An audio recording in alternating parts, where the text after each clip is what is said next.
Hello नमस्ते सबैजनालाई है।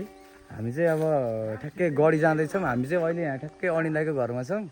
म र भाइ मात्रै टक्कै हिँडेर अब सोल्लो चल्दैछौँ है। हामी चाहिँ तपाईँलाई म गाउँको पुरै भ्यू देखाउँछु है। बाटोहरू टक्क लगाएर हामी चाहिँ गडी गएर तपाईँलाई पुरै भ्यू देखाउँछु आज गाउँको। टक्क यो चाहिँ हाम्रो खोइखानी ठाउँ हो है। टक्क लगाएर अब यस्तो आजको दिन चाहिँ घाम लगाएर यस्तो बवाल देखेर यहाँ चाहिँ भाइ छ मेरो मिलन है। ओहो छाता ल्याउनु पनि है। टक्क लगाएर बाटो गाउँको धेरै भइसक्यो। गाउँ धेरै पहिला यस्तो खोला थियो, अहिले जस्तो खोलालाई नि मेन्टेन भइसक्यो सबै। टक्क लगाएर हामी चाहिँ त्यहाँ गडी जाँदैछौँ है गाउँको यता। टक्क मिलेन म टक्क रमाइलो रमाइलो ठाउँहरू देखाउँछु तपाईँलाई। टक्क हेरेर सब्सक्राइब गरिदिनु, लाइक गरिदिनु, कमेन्ट गरिदिनु। कस्तो हुन्छ मेरो भ्लगहरू है। टक्क बाटो हेर्नु न गाउँघरको यस्तो हुन्छ बाबा। अब घाम दिन्छ ल छाता ल्याउनु पनि मिलेन है। ल त्यो केमिकल गएर छाता मागौँ ल, त्यसपछि जाऊँ ल हामी।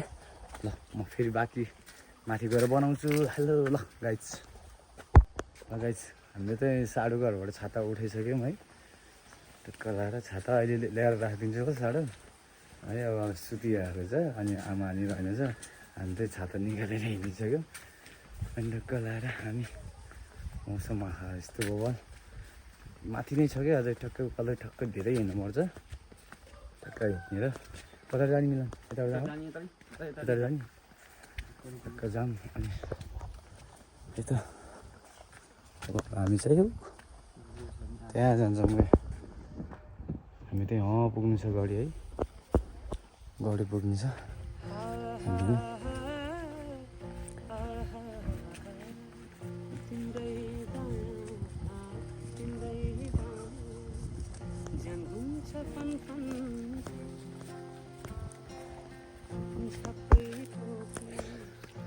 फाइनली गाइस हामी चाहिँ आधी बाटो आइसकेको छौँ है। गडी अब पुग्नलाई यो उकालो हिँडेरै थाक्ने कि एकदम ठाडै उकालो छ नि त यो। अन्त पुरै थाक्ने कि। अब हामी चाहिँ यस्तो बवाल भ्यू देखाउँछ तपाईँलाई। यति रमाइलो है। चस्मा लगाएर हेर्नुपर्छ, कालो चस्मा लगाएर। तपाईँ भने मेरो युट्युब हेर्दै हेर्नुहुन्छ भने चाहिँ चस्मा लगाएर हेर्नु है, बवाल देख्छ चस्मा लगायो भने चाहिँ। कुरो के मजाक।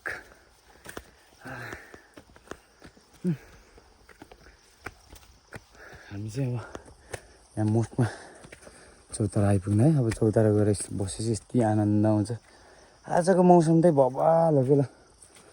आजको मौसम चाहिँ बवाल आजको मौसम चाहिँ।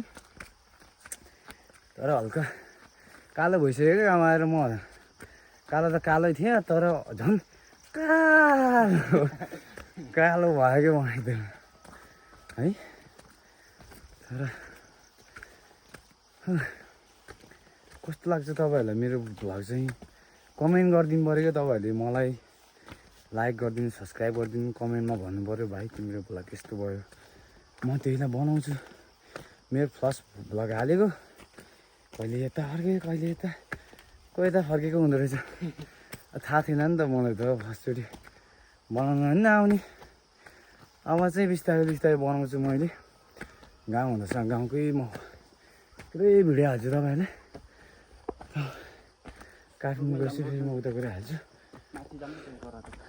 है। चौतारा हेर्नु कति पुरानो चौतारा। अहिले कहाँ यस्तो चौतारा पाउनु। वाउ कस्तो बवाल ल। हिउँ नि पक्रिसक्यो रहेछ यस्तो बवाल। उता यो चाहिँ पारी पुराङकोट ठ्याक्कै यो चाहिँ गुम्बा। यो चाहिँ पुराङकोटको भ्यू है। पारिपट्टि पुराङकोट। हामी यहाँ छौँ। गडी दिएको छ है। यतापट्टि चाहिँ हाम्रो माथि कालिका मन्दिर जाने बाटो। कस्तो बवाल आयो होला यार। बेलुका टक्क हेरेर हातमा एक गिलास दुराको छोरा एक गिलास लिएर चट्ट भेट्दा त आखा कति आनन्द आउँछ। बाबा पुरै हिउँ आज त हिउँ परेर चाहिँ बिहानै आएको भए बवाल देख्ने रहेछ हिउँ। अनि हाम्रो चाहिँ यो गढी चाहिँ धेरै पुरानो के गाउँको मान्छेले चाहिँ धेरै बनाएर यतिको बनायो। अनि यो चौतारा, अनि यो चौतारा थाहा छ तपाईँहरूलाई? यो चौतारा चाहिँ मेरो हजुरबाले बनाउनु भएको यो चौतारा चाहिँ है। नाम पढ्न सक्नुहुन्छ, श्री सिद्धिरे गाविस वडा नम्बर 8 निवासी कर्ण सिंहद्वारा तथा श्रीमती बुद्धिशरद्वारा निर्माण भएको मोठ चौतारी 2000 कति साल हो यो मिलन? 21 साल हो कति यार, ठ्याक्कै एक्ज्याक्ट मैले यो बुझिनै पुरै प्रिन्ट हान्न पनि भयो है। त्यतिखेर के हो मेरो हजुरबाले चाहिँ यस्तो मिहिनेतले बनाएको यो म अहिले सम्झिन्छु कि जे हो नि हजुरबाको नाम अझै पनि छ जे हो नि है। हामीले चाहिँ गर्नुपर्छ अझै बाजे बजाएको भन्छ नि गुण चाहिँ नातिमा त्यहीँ निस्कियोस् भन्न चाहन्छु म चाहिँ। मैले केही गर्न नसके नि जस यसलाई पछि ठ्याक्कै एक्ज्याक्ट त्यतिखेर भन्दिनँ म कहिले सक्छु है, त्यतिखेर चाहिँ म यसलाई बनाउने प्रयास गर्छु। यति ठुलो ठुलो ढुङ्गा के ठ्याक्क लाएर हाम्रो यो यता चाहिँ कुवा पानी छ है, यता हाम्रो खेत छ, यता तल नि खेत छ हाम्रो। ठ्याक्क लाएर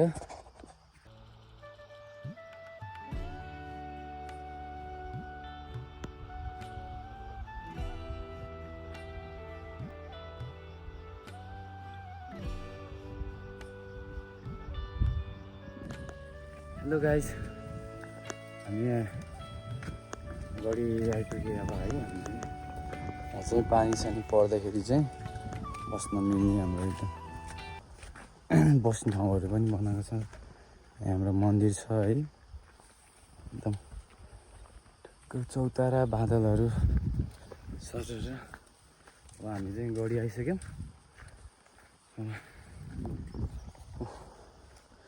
गढीबाट अब कस्तो देख्छ होला तपाईँहरूलाई त्यहाँ एकदम मनमा खुल्दिली भइसक्यो होला है। हाम्रो भ्यू चाहिँ अब आउने मान्छेहरूले कतिले देख्नुभयो होइन, फोटो भिडियो भन्दा यहीँ आएर हेरेको कति राम्रो देख्छ क्या अझै।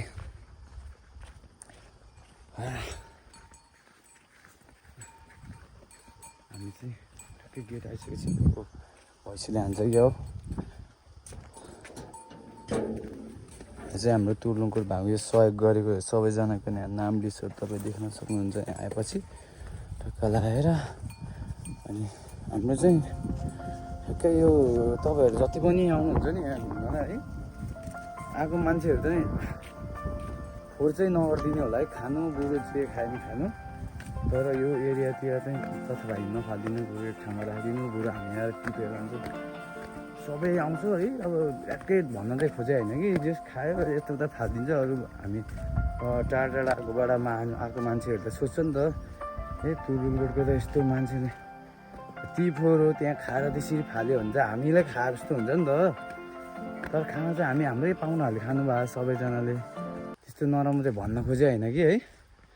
त्यही पनि है ल, हामी चाहिँ गढी आइसक्यो। म चाहिँ है टक्क लगाएर बाहिर म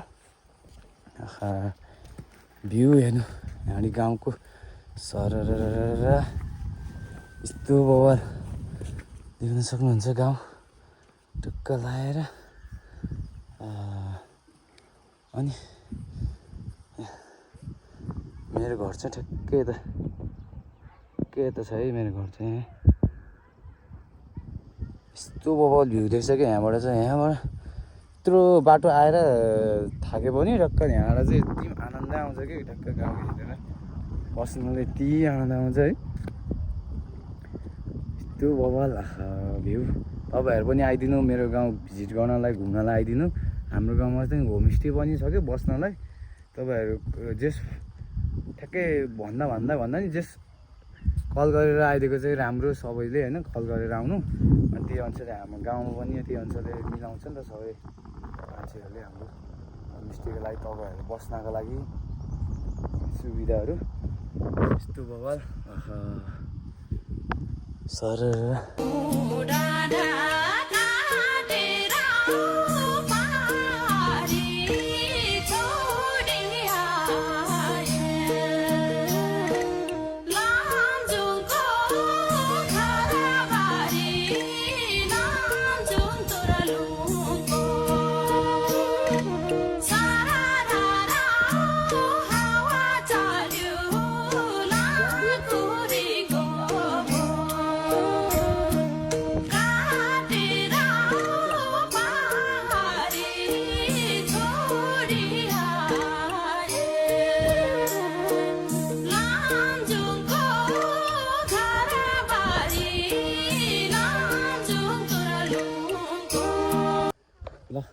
हामी चाहिँ फर्किसक्यो है, अब घडी घुमेर फर्किसक्यो। अब हामी चाहिँ भ्लग बनाएर तपाईँहरूलाई बेलुका च्यानलमा हाल्छु, तपाईँहरू हेरिदिनु होला है टक्क भ्लग। उनी जो नमस्ते सबैजनालाई, म धनबहादुर दुरा दिङ्गाल। यही आउँदै गरेको 2083 सालको मङ्गलबार शुभकामना सबैजनालाई। र हाम्रो वैशाख 1 गते र 2 गते हुन गइरहेको दुरासी समाज काठमाडौँमा चाहिँ यसपालि प्रोग्राम हुन गइरहेको छ। सधैँ जसरी नै हाम्रो यसपालि चाहिँ काठमाडौँमा हुन गइरहेको छ र सबैजना आइदिनु हुन हार्दिक अनुरोध गर्दछु।